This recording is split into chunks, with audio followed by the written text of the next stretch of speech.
हाँ mummy, phone किया था आपने। हाँ बेटा, कैसी है तू और दामाद जी कैसे हैं? मैं ठीक हूँ मम्मी। और यहाँ मम्मी पापा देवर जी सब बहुत अच्छे हैं मम्मी। यहाँ मुझे किसी बात की कोई तकलीफ नहीं है। ठीक है बेटा, तेरे पापा को बहुत चिंता हो रही थी, कल से बात नहीं हुई थी ना, इसीलिए फोन किया था मैंने। ठीक है मम्मी।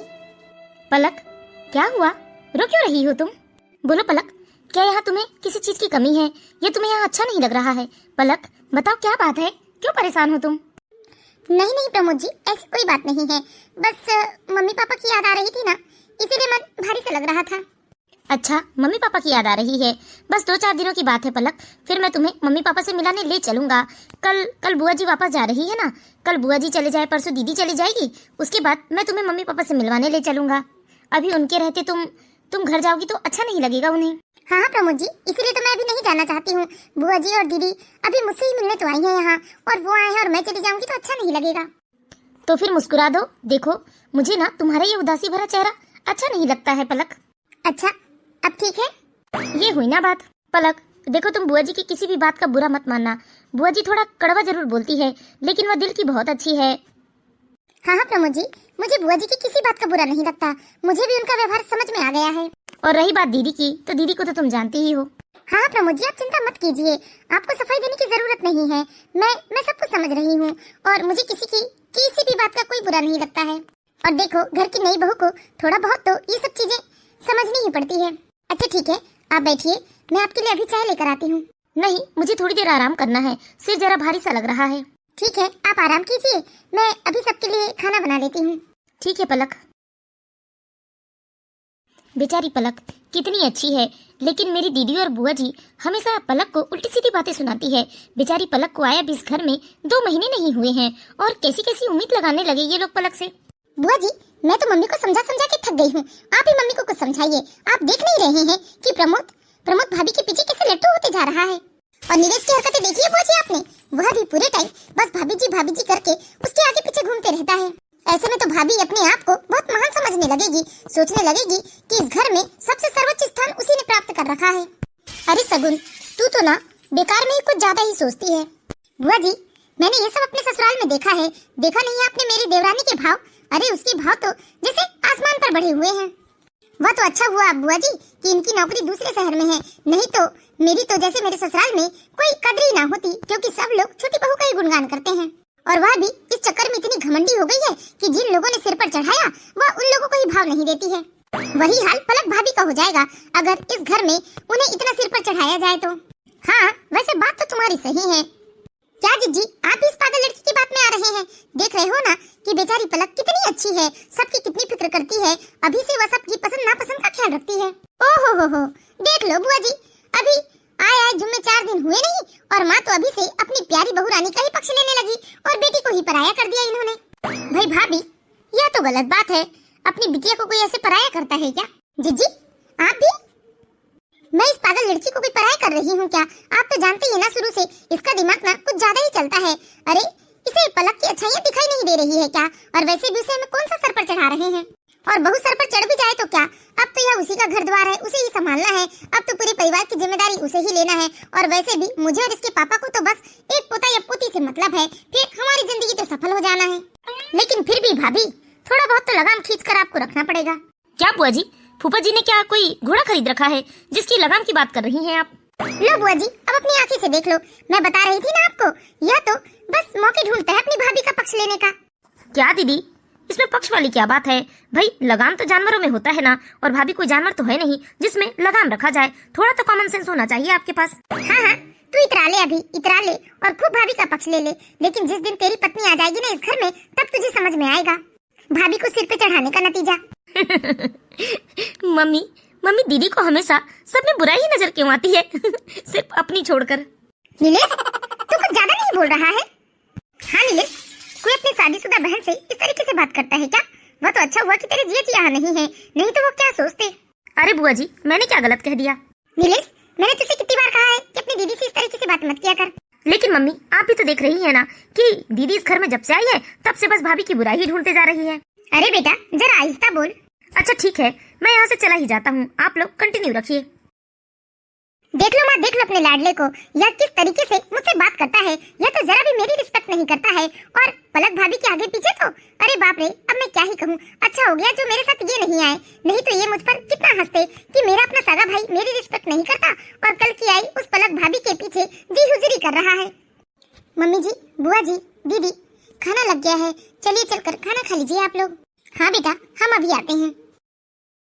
लो देख लो बुआ जी, ये पलक भाभी के पास तो जरा भी मैनर्स नहीं है। किसी के कमरे में आने से पहले एक बार नॉक तो करना चाहिए, सीधे कमरे में चली आई। ओहो सगुन, तुम भी ना कुछ ज्यादा ही करती हो। अब चलो चलकर खाना खा लो। चलिए दीदी, चलकर आप भी खाना खा लीजिए।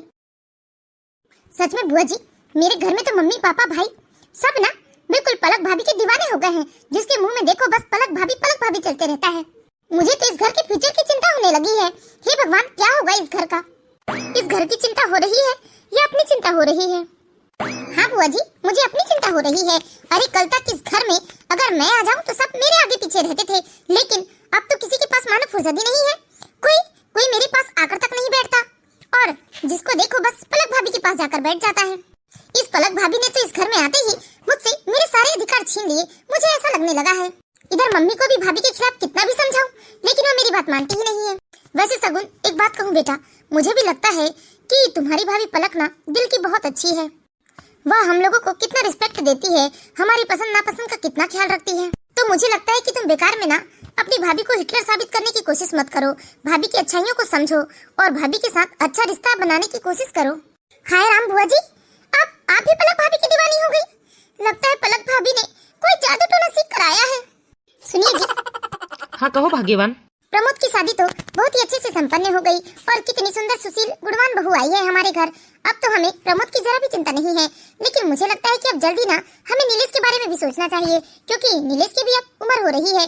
दोनों भाइयों में सिर्फ 3 साल का ही तो अंतर है। अरे भाभी, इतनी भी क्या जल्दबाजी है? अरे नहीं जीजी, ऐसी कोई जल्दबाजी नहीं है। वह तो बैठे बैठे मेरे मन में ख्याल आ रहा था कि इस घर में 2 बहुएं होंगी और दोनों बहू बेटी के करीब 4 बच्चे होंगे इस घर में, और दादा दादी कह के वह बच्चे हमारे आगे पीछे घूमेंगे। बस यही सोचकर मन में गुदगुदाहट सी हो रही थी। हाँ भाई, ये तो है, मूलधन से ज्यादा ना ब्याज प्यारा होता है सबको। जी, मैं तो जिस रोज से मेरी बहू ने इस घर में कदम रखा है, उसी रोज से मैं ईश्वर से यही प्रार्थना कर रही हूँ कि जल्द ही वो मुझे दादी बनने का सौभाग्य प्राप्त करा दे। हाँ भाई, तुम्हारी चिंता स्वाभाविक है, क्योंकि यह चिंता तो मुझे भी होती थी। और ईश्वर की दया से मेरी बहू 4 महीने बाद ही गर्भवती हो गई और जल्द ही मुझे पोते का मुख भी दिखा दिया। अब मेरी जिंदगी तो ऐसे जैसे तर गई। मैंने गंगा स्नान कर लिया, अब बारी आप लोगों की है। अच्छा भैया भाभी, मैं बोल रही थी कि शादी ब्याह का कार्यक्रम हो गया, छोटे मोटे रस्म रिवाज सब कुछ हो गए, अब मुझे घर लौटना चाहिए। और देखो ना, अपनी सगुन भी तो चली गई, बस मैं ही रह गई हूँ मेहमान में। अरे दीदी, इतनी भी क्या जल्दबाजी है? अरे भैया, आज नहीं तो कल अपने घर तो लौटना ही होगा मुझे। हाँ जी, जाने दीजिए जीजी को। वैसे भी उनके पोते को अब उनकी दादी की याद आ गई होगी। नर्मदा प्रसाद जी और देवकी जी के 2 बेटे हैं, प्रमोद और नीलेश, और उनकी एक बेटी है सगुन। प्रमोद और पलक की शादी बहुत ही धूमधाम से संपन्न होती है और मनोरमा जी ने भी अपनी बहू पलक को खूब मान सम्मान दिया, खूब प्यार दिया। और पलक भी ऐसे घर में आकर अपने आप को बहुत भाग्यवान समझती थी। मनोरमा जी अपनी बहू पलक से कुछ नहीं चाहती थी, बस वह चाहती थी कि जल्द ही पलक उन्हें दादी बनने का सौभाग्य प्राप्त करवा दे। और मनोरमा जी को बस एक ही बात का बेसब्री से इंतजार रहता कि वह कब दादी बनेगी, उनकी बहू कब यह खुशखबरी उन्हें सुनाएगी। धीरे धीरे समय बीत रहा था और इस बीतते समय के साथ अब मनोरमा जी की चिंता भी बढ़ती ही जा रही थी, क्योंकि धीरे धीरे 1 साल का समय बीत चुका था, लेकिन पलक ने अभी तक मनोरमा जी को कोई भी खुशखबरी नहीं सुनाई थी। प्रमोद जी प्लीज, हम किसी अच्छे डॉक्टर के पास चलते हैं ना। देखिए ना मम्मी जी मुझसे कितनी उम्मीद लगाए बैठी हैं, लेकिन अभी तक मैंने उन्हें कोई खुशखबरी नहीं सुनाई है। अब तो मम्मी जी भी मुझसे रूठी रूठी सी रहने लगी हैं। अरे पलक, तुम भी मम्मी की बातों को इतना दिल पर ले लेती हो। तुम जानती हो ना कि मम्मी जी तो हमारी शादी के दूसरे दिन से ही बस इसी बात का इंतजार कर रही है, और हमारी शादी को मुश्किल से अभी 1 ही साल तो हुए हैं। इतनी जल्दबाजी क्या है पलक? तुम मम्मी की बातों को दिल पर मत लो ना यार। लेकिन आप तो दिन भर ऑफिस चले जाते हैं, मैं यहाँ घर में रहती हूँ। मुझे सुननी पड़ती है कैसी कैसी बातें। मम्मी जी बस पूरे समय पोता या पोती की ही बातें करते रहती हैं। देखिए प्लीज, आप थोड़ा समय निकालिए ना और मुझे ले चलिए डॉक्टर के पास। हम पता करते हैं ना कि क्या प्रॉब्लम है हमारे में। अरे बाबा डोंट वरी पलक, कोई प्रॉब्लम नहीं है हमारे अंदर, और देखना सही समय में सब कुछ हो जाता है। तुम मम्मी की बातों को दिल से मत लगाओ पलक। मैंने शादी के दूसरे दिन से ही तुमसे कहा था ना कि तुम मेरे सामने कभी ऐसे उदासी भरा चेहरा लेकर मत आना। और रही बात बच्चे की, अगर हमारे बच्चे नहीं भी हुए ना, तब भी मैं तुमसे इतना ही प्यार करूंगा हमेशा। तुम ज्यादा चिंता मत किया करो। वैसे भी ईश्वर की मर्जी के सामने कभी किसी की कुछ नहीं चलती है पलक। और तुम मम्मी की कहीं ये झूठी मूठी बातों से तो नहीं डरती कि मम्मी हंसी मजाक में कह देती है कि तुम जल्दी से पोता या पोती का सुख नहीं दोगी तो वो प्रमोद की दूसरी शादी कराएंगे। अरे पागल, मम्मी की इन बातों को दिल से मत लेना। मम्मी तो यूं ही हंसी मजाक में कह देती हैं, और अगर मम्मी चाहे भी ना तब भी मैं कभी कभी दूसरी शादी नहीं करूंगा। अरे हमारे बच्चे हो ना हो, लेकिन हम जिंदगी भर एक साथ रहेंगे, और खुश रहने के लिए जरूरी नहीं है कि पति पत्नी के बीच में एक बच्चा ही हो। अच्छा ठीक है, अब तुम जल्दी से एक अच्छी सी स्माइल दो मुझे, और मुझे ऑफिस जाने दो। आज तो मेरी एक जरूरी मीटिंग भी है। ठीक है, आप ऑफिस जाइए और टिफिन ध्यान से कर लीजिएगा। Okay, bye bye. Pramod ji कितने अच्छे हैं, मेरा कितना ख्याल रखते हैं, और मुझे कितना समझते भी हैं। लेकिन मम्मी जी को आजकल क्या हो गया है? अरे मम्मी जी, मैं आपके ही पास आ रही थी। क्यों, कोई खुशखबरी देने आ रही थी क्या तुम मेरे पास? नहीं मम्मी जी, वो मैं पूछने आ रही थी कि आज मैं आपकी पसंद का क्या बनाऊं। हाँ, तू तो बस हमें हमारी पसंद का ही बनाकर खिलाते रहना जिंदगी भर, लेकिन हमें जो चाहिए वह सुख तू हमें कभी मत देना। अरे तुम लोगों की शादी से भी पीछे जिनकी शादी हुई थी ना, अरे उन लोगों ने तक अपने घर वालों को खुशखबरी सुना दी, लेकिन तुम लोगों ने अभी तक कोई खुशखबरी नहीं सुनाई। मुझे तो ऐसा लगता है कि मेरे कान जिंदगी भर बस दादी सुनने के लिए तरसते रह जाएंगे, लेकिन तुम मुझे कभी वो खुशी नहीं दे पाओगी। मेरी तकदीर फूटी हुई है, ना जाने कौन सी अशुभ घड़ी में। मम्मी बस कीजिए, जब देखो तब आप बस भाभी को ही चिल्लाते रहती हैं। अरे क्यों ना चिल्लाऊं? तुझे क्या समझ में आता है कि मेरे दिल पर क्या बीत रही है? अड़ोस पड़ोस की आंटियां सब आकर सुनाती है कि उन्हें दादी बनने का सुख मिल गया, लेकिन मैं पिछले 1 साल से बस इसी सुख के लिए तरस रही हूँ। लेकिन तेरी भाभी हमें जरा सा सुख नहीं दे पा रही है। माँ, आप पढ़ी लिखी हैं, उसके बाद भी किस तरीके की बातें करती हैं? यह सब कुछ भाभी के हाथ पर नहीं है, जो आप इस तरह से हमेशा भाभी को चिक चिक चिल्लाती रहती हैं। नीलेश, मेरा दिमाग पहले से खराब है, तू मेरा दिमाग और खराब मत कर, समझा ना? चला जा यहाँ से। सुन लो पलक, अगर तुमने अगले 6 महीने में मुझे ये सुख ना दिया ना, तो मुझसे बुरा कोई ना होगा। मुझे मजबूरी में आकर कुछ ऐसे फैसले लेने पड़ेंगे जो मैं कभी सपने में भी नहीं सोच सकती थी। समझ में आया तुम्हें? भाभी आप मम्मी की बातों का बुरा मत मानना, मम्मी तो कुछ भी बोल देती हैं। नहीं नीलेश भैया, मम्मी जी अपनी जगह बिल्कुल ठीक है। उनकी जगह शायद मेरी मम्मी भी होती तो भी वो इसी तरीके से बात करती, उनकी कोई गलती नहीं है। भाभी आप चिंता मत कीजिए और रोइए मत। देखिए मैं आज ही भैया से बात करता हूँ और शहर के सबसे बड़े गायनेकोलॉजिस्ट के पास मैं अपॉइंटमेंट लेता हूँ। आप और भैया जाकर कल अपना ट्रीटमेंट करवाइए। ठीक है नीलेश भैया। पलक इस घर में जब से ब्याह कराई थी, अपने आप को दुनिया की सबसे खुशनसीब लड़की समझती थी, क्योंकि सास ससुर देवर सबका प्यार उसे मिल रहा था।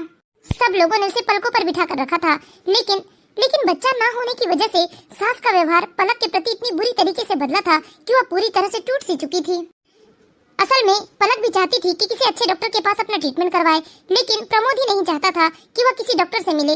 प्रमोद को यही लगता था कि जब होना होगा तब हो जाएगा। लेकिन अपने छोटे भाई नीलेश के कहने पर इस बार प्रमोद मान जाता है और प्रमोद पलक को लेकर शहर के सबसे बड़े गायनेकोलॉजिस्ट के पास चेकअप करवाता है। मैडम, पलक शर्मा की रिपोर्ट आ गई क्या? नहीं सर, एक्चुअली मैं आपको बताने ही आ रही थी कि मैडम की रिपोर्ट आने में तो 2 दिन लग जाएंगे, तो आप लोग 2 दिन बाद हॉस्पिटल आइए। अच्छा ठीक है, हम 2 दिन बाद आ जाएंगे। ओहो पलक, अब तो तुम्हारे मन की हो गई ना। अब तो तुम्हें खुश होना चाहिए, तुमने अभी भी ऐसी चेहरा लटका रखा है। 2 दिनों के बाद रिपोर्ट आ जाएगी और पता चल जाएगा कि सब कुछ नॉर्मल है। प्रमोद जी, सच में मुझे बहुत घबराहट हो रही है। ऐसा लग रहा है कि अगर कोई कमी निकली तो, मेरा मतलब अगर मुझ में कोई कमी निकली तो क्या होगा प्रमोद जी?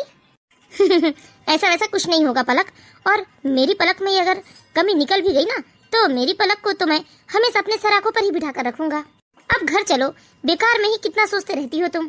ठीक है जी, चलिए। हे भगवान, ये लोग कब से अस्पताल गए हैं, अभी तक आए क्यों नहीं? मुझे तो बहुत चिंता हो रही है, ना जाने क्या बताया होगा डॉक्टर ने। हे भगवान, मैं कभी दादी बन पाऊंगी या नहीं? मुझे तो बहुत टेंशन हो रही है। अगर इस पलक की बच्ची के अंदर कोई भी कमी निकली ना, तो मैं अपने प्रमोद की दूसरी शादी करवा दूंगी। ओहो मम्मी, पिछले 1 घंटे से मैं देख रहा हूँ कि आप बस हॉल में यहाँ से वहाँ टहल रही हैं। आपके टहलने से इंतजार कम नहीं हो जाएगा। अरे भैया भाभी को जब आना होगा वह तभी तो आएंगे ना। आपके टहलने से भैया भाभी जल्दी तो नहीं आएंगे। आप तो बेकार में ही बहुत टेंशन लेती हैं मम्मी। क्यों ना लूं मैं टेंशन? अरे तुझे क्या समझ में आएगा? जिस दिन तेरी घर गृहस्थी बन जाएगी ना, उस दिन तेरे को समझ में आएगा। ओहो मम्मा, सब कुछ ठीक हो जाएगा, आप इस तरह से परेशान मत रहिए। देखिएगा इस घर में बहुत ही जल्दी एक नन्हा मुन्ना बेबी आएगा, जिसके साथ हम सब खूब खेलेंगे। और मैं तो कहता हूँ कि बेबी ना भी आए तो भी इस परिवार में किस चीज की कमी है। हम सब एक साथ कितने खुशी खुशी रहते हैं इस घर में। खबरदार खबरदार नीलेश, जो तुमने ऐसी बात फिर कभी दोबारा कही तो कि इस घर में बेबी नहीं आएगा। बाप रे मम्मा, मैंने तो ऐसे ही कह दिया। आप तो सच में कितना हाइपर हो रही हैं। अच्छा हो गया भैया भाभी आप लोग आ गए। मम्मी तो बेकार में ही कितना टेंशन ले रही थी। अब जल्दी से मम्मी को बता दीजिए कि सब कुछ बिल्कुल नॉर्मल है। प्रमोद प्रमोद बता ना बेटा, क्या कहा डॉक्टर ने? अरे ये पलक का तो लटका हुआ चेहरा देखकर मुझे और घबराहट हो रही है। सब कुछ ठीक तो है ना? हाँ माँ, सब कुछ बिल्कुल ठीक है। देखिए ज्यादा टेंशन लेने की जरूरत नहीं है और ईश्वर की जब मर्जी हो तो इस घर में नन्हा मुन्ना बच्चा आ जाएगा। तो आप भी ना खुश रहिए और पलक को भी खुश रहने दीजिए। क्या मतलब मैं तेरी पत्नी को खुश नहीं रहने देती हूँ? अरे कौन सा डंडा लेकर मैं दिन भर इसके पीछे भागते रहती हूँ जो तू मुझे बोल रहा है कि मैं पलक को भी खुश रहने दूँ? और रही बात खुश रहने की, तो मेरी बात भी सुन ले तू। जब तक मैं दादी ना बनूं तब तक शायद मैं चैन से नहीं रह पाऊंगी। हाँ ठीक है ना मम्मी। ये मेरे बच्चे ना जरा भी मेरी मन की बात नहीं समझते हैं। चलो ईश्वर की कृपा से कोई कमी तो नहीं है। अब जब ईश्वर की मर्जी होगी तब मैं दादी बन जाऊंगी। आपको मम्मी जी से झूठ कहने की क्या जरूरत थी कि सब कुछ ठीक है? अभी तो रिपोर्ट आई नहीं है ना। ओह माय डियर पलक, तुम कितना टेंशन लेती हो। मैंने कहा ना कि रिपोर्ट एकदम नॉर्मल होगी। बेकार में टेंशन मत लो। और मम्मी से ये बोलकर अपनी टेंशन और क्यों बढ़ाना चाहती थी तुम कि रिपोर्ट 2 दिनों के बाद आएगी? अरे 2 दिन मम्मी तुम्हें चैन से नहीं रहने देगी, इसलिए मैंने कह दिया। और पलक प्लीज अब तुम भी ना ये बेकार में सारे टेंशन छोड़ो और ना खुशी खुशी जिंदगी एंजॉय करो यार। जिंदगी एक बार मिलती है। तुम्हें पता है कितनी कीमती है हमारी जिंदगी, और तुम अपने जिंदगी के इस कीमती समय को यूं ही गुस्से नाराजगी में बर्बाद कर रही हो। इंसान को तो ये सोचना चाहिए कि जो समय उसके पास है वह उसका सबसे कीमती समय है और उसे उस समय में भरपूर जिंदगी जीनी चाहिए, ताकि अगर कल को कुछ हो भी गया तो शिकायत के लिए कुछ ना बचे। इसीलिए ना कल की चिंता करे बिना तुम आज में जियो, खुश रहना सीखो। ठीक है, मुझे किसी जरूरी काम से जाना था। शाम को मिलता हूँ तुमसे। मुझे लगता है ये ठीक ही कह रहे हैं। मैं भी ना मम्मी जी की वजह से आजकल बहुत टेंशन में रहने लगी हूँ और मेरे टेंशन की वजह से इनका भी मूड खराब हो जाता है। मैं तो कितनी खुशकिस्मत हूँ जो मुझे इतने अच्छे इतने समझदार पति मिले हैं, जो मुझे कितने समझते हैं और कहते हैं कि मेरे अंदर कोई कमी भी होगी तब भी वो मुझे दिल से अपनाएंगे। जैसे वह मुझे पहले मान सम्मान देते थे वैसे ही रहेंगे। फिर मैं पागलों की तरह इतना क्यों सोचती हूँ? नहीं, अब मुझे कुछ भी नहीं सोचना है और अब मैं खुशी खुशी रहूंगी। चलो आज मैं इनकी पसंद का ही डिनर बनाऊंगी। इस तरह पलक ने अब खुश रहने का फैसला कर लिया था। धीरे धीरे 2 दिन का समय बीत जाता है और 2 दिनों के बाद रिपोर्ट आ जाती है।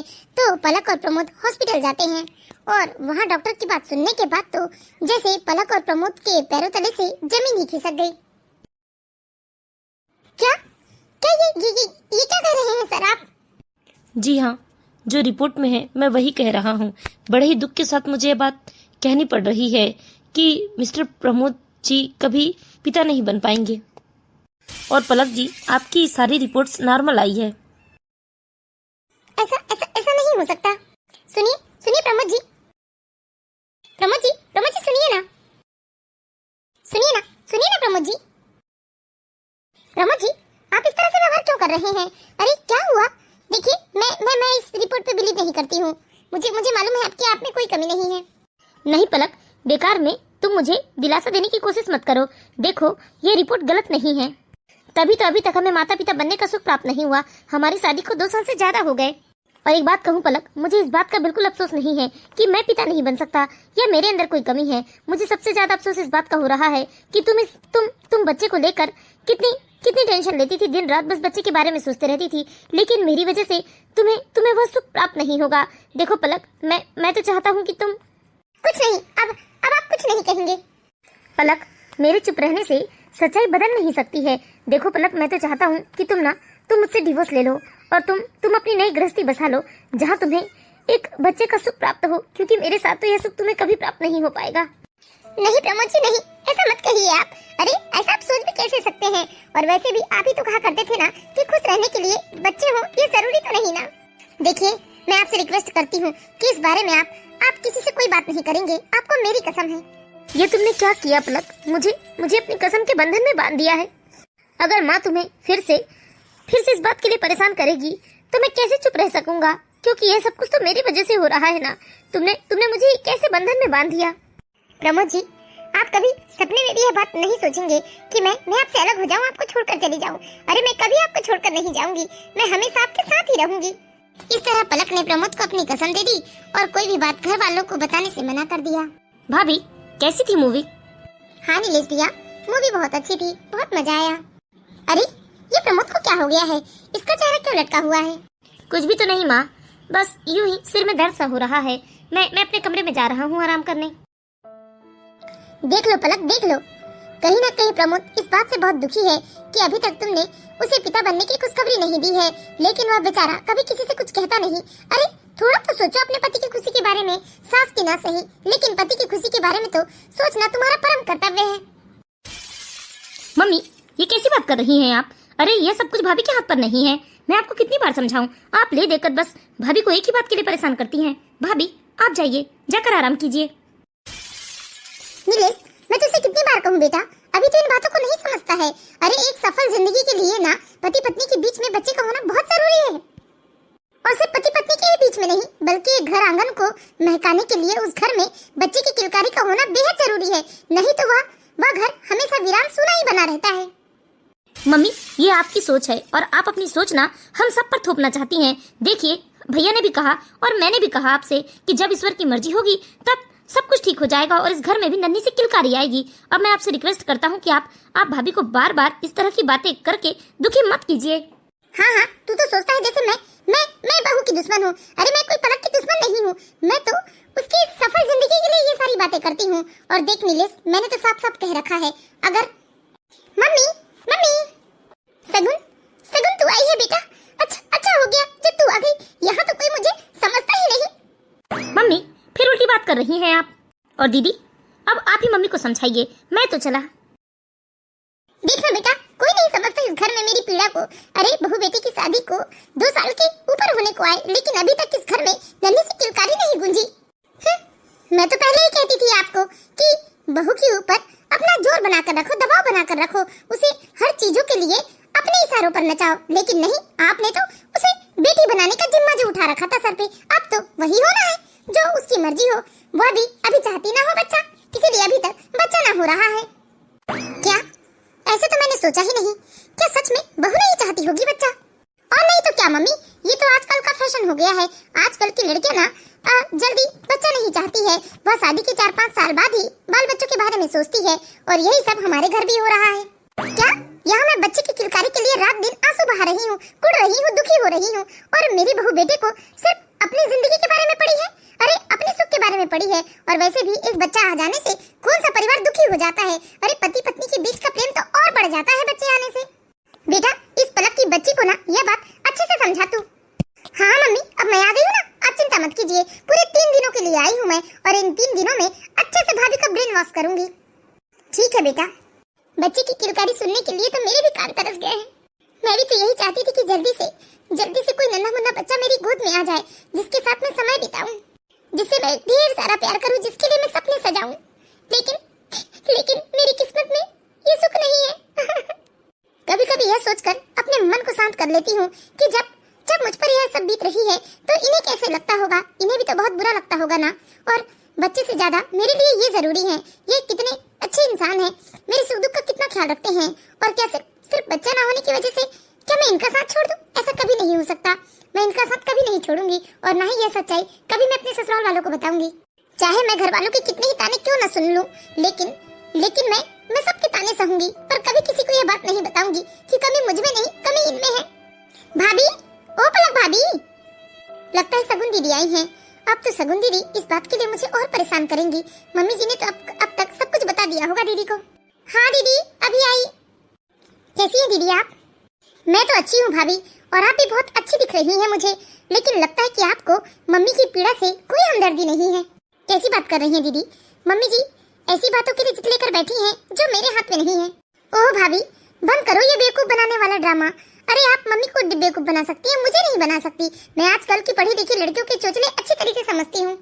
मैं अच्छी तरीके से जानती हूँ कि आप अभी 4-5 साल बच्चा नहीं चाहती है ना, क्योंकि आप भैया के साथ अच्छा समय बिताना चाहती है। आपको बच्चे की झंझट नहीं चाहिए, बच्चे को संभालना बहुत कठिन होता है ना, मुझे सब कुछ पता है भाभी। और आजकल की लड़कियां तो यहाँ तक सोचती है कि बाल बच्चे के झंझट में पड़कर अपना शरीर कौन खराब करे। सगुन, ये किस तरीके से बात कर रही हो तुम अपनी भाभी से? ओह भैया, भाभी ने आपको इतना बदल दिया है कि आप मुझ पर चीखने चिल्लाने लगे हैं। देखो सगुन, तुम शुरू से ही ना अपनी भाभी को लेकर उल्टे सीधे विचार पाल रखी हो मन में। अरे मम्मी कम थी क्या पलक को परेशान करने के लिए, जब तुम भी उसे परेशान करने के लिए चली आई हो? रहने दीजिए ना जी, आप दीदी को क्यों कुछ बोल रहे हैं? हाँ ठीक ही तो कह रही हैं दीदी कि मम्मी बहुत परेशान है और अभी तक हमने उन्हें दादी बनने का सुख नहीं दिया है। लेकिन सगुन यह भी तो नहीं समझ रही है कि यह सब कुछ हमारे हाथ में नहीं है। भैया, मुझे आपसे ऐसी जरा भी उम्मीद नहीं थी कि आप मुझ पर बरस पड़ेंगे।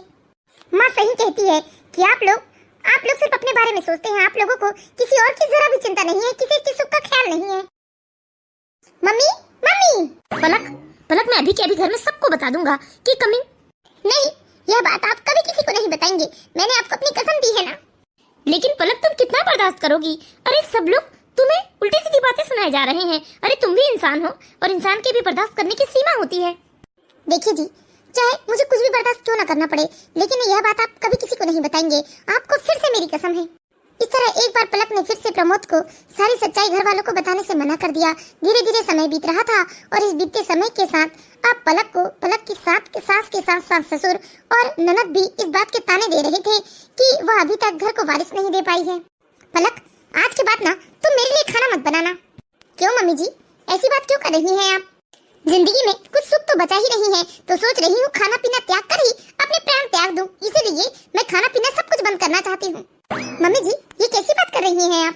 बहू, तुम्हें इस बात का जरा भी ख्याल है कि हम लोग इस बात के लिए कितना परेशान हैं कि हमें अब तक दादा दादी बनने का सुख प्राप्त नहीं हुआ है, लेकिन तुम लोग कितने चैन से रहते हो, तुम्हें हमारे दुख से कोई लेना देना नहीं है। लेकिन पापा जी, ये क्या बात हुई कि खाना पीना छोड़ दें? तो वैसे भी तो हम तड़प तड़प कर ही जी रहे हैं ना। अरे पोता पोतियों का मुख तक नहीं देखेंगे और ऐसे ही मौत हो जाएगी हमारी। ओह मम्मी पापा, फिर से आज आप लोगों ने ये ड्रामा शुरू कर दिया। नीलेश, ये कोई ड्रामा नहीं है बेटा। अरे जब तुम हमारी उम्र के हो जाओगे ना, तब तुम्हें यह बात समझ में आएगी कि हम इस बात को लेकर क्यों परेशान थे। लेकिन खाना पीना त्यागना, ये कौन सी बात हुई? सच ही कह रहा है तू, मैं भी तो मूर्ख हूँ। खाने पीने त्यागने की बात क्यों सोच रही हूँ मैं? मुझे तो अपने बेटे की दूसरी शादी के बारे में सोचना चाहिए। ये कैसी बात कर रही है मम्मी जी आप? हाँ, मैं जो भी बोल रही हूँ बिल्कुल सही बोल रही हूँ। अब मुझे ना दादी बनने के सुख के लिए अपने बेटे की दूसरी शादी करनी ही होगी। क्यों जी, ठीक कह रही हूँ ना मैं? हाँ, ना चाहते हुए भी हमें यह फैसला तो लेना ही होगा। ये कैसी बात कर रहे हैं मम्मी जी पापा जी? मैं इनसे दूर नहीं रह सकती। मैं इनके बिना नहीं रह सकती। भाभी, आप चिंता मत कीजिए, ऐसा कुछ नहीं होगा। लेकिन मम्मी जी पापा जी, मैंने कहा ना भाभी, ऐसा कुछ नहीं होगा। और आपको लगता है कि भैया दूसरी शादी के लिए तैयार हो जाएंगे? अरे भैया कभी तैयार नहीं होंगे। मैं अभी आती हूँ नीलेश भैया। सास ससुर की बात सुनकर पलक बहुत दुखी हो जाती है और वह रोते हुए अपने कमरे में चली जाती है। थोड़ी देर बाद नीलेश भी अपनी भाभी के पीछे पीछे अपनी भाभी के कमरे में जाता है, लेकिन वह अपने भैया भाभी की बात सुनकर दंग रह जाता है। सुनिए ना जी, मम्मी पापा जी कहते हैं कि मैं उन्हें दादा दादी बनने का सुख नहीं दे पा रही हूँ, तो वह आपकी दूसरी शादी करवाएंगे। ऐसा कभी नहीं हो सकता पलक। अरे जब मम्मी ने पापा ने इतनी बड़ी बात कह दी तुमसे, तो तुमने उन्हें सच्चाई बताई क्यों नहीं कि कमी तुम में नहीं बल्कि उनके बेटे में है? भैया, ये क्या कह रहे हैं आप? नीलेश तुम? हाँ भैया, और मैंने अभी ये क्या सुना कि कमी आप में है? हाँ नीलेश, मैं तो कब से यह बात घर वालों को बताना चाहता था, लेकिन तुम्हारी भाभी ने मुझे अपनी कसम देकर बांध रखी थी। लेकिन आज तुमने सुन ही लिया, तो आज मैं तुम्हें बात बताता हूँ पूरी। असल में 1 साल पहले जब तुमने डॉक्टर से अपॉइंटमेंट ली थी, तब हम लोग चेकअप के लिए गए थे और वहाँ पता चला कि मेरे अंदर कुछ कमियां हैं जिसके चलते मैं कभी बाप नहीं बन सकता। और यह बात मैं घर वालों को बताना भी चाहता था, लेकिन तुम्हारी भाभी ने मुझे कसम देकर कसम के बंधन में बांध रखा था। बताइए, कमी आप में थी भैया, और सालों से भाभी सब कुछ बर्दाश्त कर रही थी, लेकिन कभी भी उन्होंने जिक्र तक नहीं किया। सच में भैया, भाभी बहुत ही महान है। लेकिन भैया, अब मैं चुप नहीं रह सकता। भाभी को इस तरह से सब कुछ सहन करते हुए नहीं देख सकता। अब आप दोनों को ना मेरी एक बात माननी पड़ेगी। रहने दीजिए नीलेश भैया, मम्मी पापा शायद यह बात बर्दाश्त नहीं कर पाएंगे कि कमी उनके बेटे में है। इसीलिए ना आप यह बात ना ही बताए तो अच्छा होगा। नहीं भाभी, एक न एक दिन तो सच्चाई का सामना उन्हें करना ही होगा। भैया भाभी, अब आप लोग चिंता मत कीजिए, मैं आप लोगों के साथ हूँ। अब तो नीलेश को अपने भैया भाभी की सच्चाई पता चल चुकी थी। अब नीलेश ने भी एक प्लान बनाया था। धीरे धीरे 2 हफ्तों का समय बीत जाता है और एक दिन अचानक, मम्मी पापा जल्दी आइए। अरे क्या हुआ, क्यों शोर मचा रहा है? अरे मम्मी पापा, आरती की थाली लेकर आइए ना। देखिए, आज मैंने मैंने आपकी इच्छा पूरी कर दी। आप दादा दादी बनने का सुख चाहते थे ना, देखिए इस घर में आपकी प्यारी सी पोती आई है। तेरा दिमाग तो ठिकाने पर है ना? और ये पलक की गोद में किसका बच्चा है? मम्मी ये आपकी पोती है, हमने अनाथ आश्रम से इस बच्ची को गोद लिया है। दिमाग तो ठिकाने पर है ना तेरा? अरे ऐसे कैसे किसी के भी खून को मैं अपना लूं? अरे मुझे मुझे अपना खून चाहिए। इससे क्या ही फर्क पड़ता है मम्मी, आपका खून भी लाल है और इस बच्चे का भी खून लाल है। बकवास बंद करो, ऐसे कैसे हम किसी भी अनाथ बच्ची को अपना सकते हैं? हाँ, अभी कभी इस बच्ची को जहाँ से उठा कर ले आए हो ना, वहीं छोड़ कर आओ। और यदि पलक इस घर को वारिस नहीं दे सकती तो मैं अपने बेटे की दूसरी शादी करूंगी। दूसरी क्यों मम्मी, तीसरी, चौथी, पांचवी भी करो, और पांचवी में भी आपको दादी बनने का सुख ना मिले तो छठवीं शादी भी करो। आप 10 शादी भी कर लेंगी ना तो आपको दादी बनने का सुख प्राप्त नहीं होगा, क्योंकि कमी आपकी बहू में नहीं बल्कि आपके बेटे में है। ये क्या बक रहे हो तुम? मैं जो भी कह रहा हूँ बिल्कुल सच कह रहा हूँ। और अब आप बताइए, अब क्या करेंगी? क्या अब आप अपनी बहू की दूसरी शादी करवाएंगी? हाँ, नीलेश जो भी कह रहा है बिल्कुल सच कह रहा है। असल में 1 साल पहले हमने ट्रीटमेंट करवाया था, जिसमें पता चला था कि मुझ में ही कुछ कमियां हैं, जिसके चलते मैं कभी बाप नहीं बन सकता। लेकिन फिर भी पलक ने यह बात कभी किसी को नहीं बताई और बेचारी सब कुछ सहते रही। ये क्या कह रहा है बेटा तू? हाँ माँ, मैं सब कुछ सच कह रहा हूँ। हे भगवान, कमी बेटे में थी और हम सालों से बहू को कोसते आए, लेकिन बेचारी कभी उफ तक नहीं करी। अरे मैं कितनी नसीब वाली हूँ जो इतनी अच्छी बहू मिली है मुझे, लेकिन मैंने कभी भी इसकी कदर नहीं की। बहू मुझे माफ कर दो और लाओ इस पोती को मेरी गोद में दे दो। सच में मम्मी, इंसान कितना स्वार्थी होता है। जब तक भाभी की बात थी तब तक आपने कितना तमाशा किया घर में, लेकिन आज जैसे ही बात आपके बेटे पर आई तो आपने सब कुछ चुपचाप स्वीकार कर लिया। हाँ बेटा, तू ठीक ही कह रहा है। मैं बहुत स्वार्थी हूँ। मैं ये बात कैसे भूल गई थी कि अगर मुझे दादी बनने का सुख प्राप्त नहीं हो रहा है तो इसमें अकेले दोष बहू का नहीं बल्कि बेटे का भी तो हो सकता है। बहू मुझे माफ कर दो, मैंने तुम्हारा बहुत दिल दुखाया। बहू, मैं हाथ जोड़कर तुमसे माफी मांगता हूँ।